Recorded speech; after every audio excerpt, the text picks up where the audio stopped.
But let us go back to the beginning to see what brought her to this point. We follow the story of Amniioe.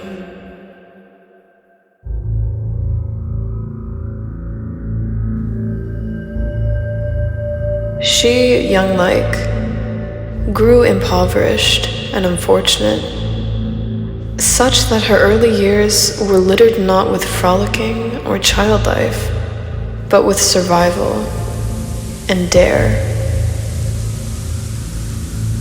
Her days she spent wandering under the hot beating sun in the busiest areas of her city.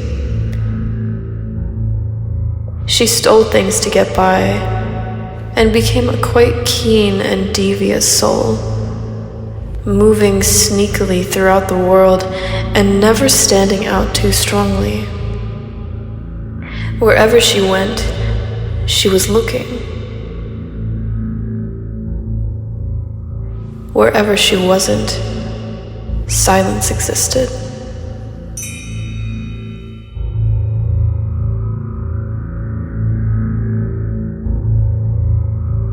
She was a shadow and a thief that moved with greed and with stealth.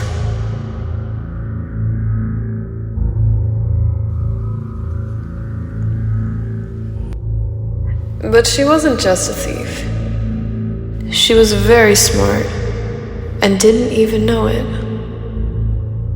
She was very good at problem solving and made a trick of cracking infamously uncrackable riddles.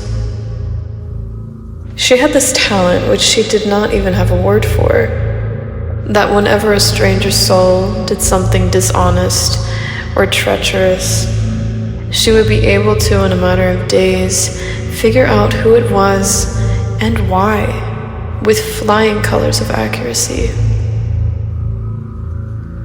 There had been times in the past when a crime had been committed by someone scandalously in the area, and the whole city was searching for whomever was responsible, with no luck.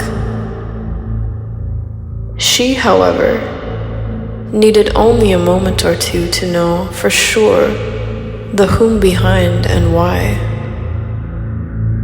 And she was almost always right. She never revealed her talent, for it wasn't her intention to be a dog catcher.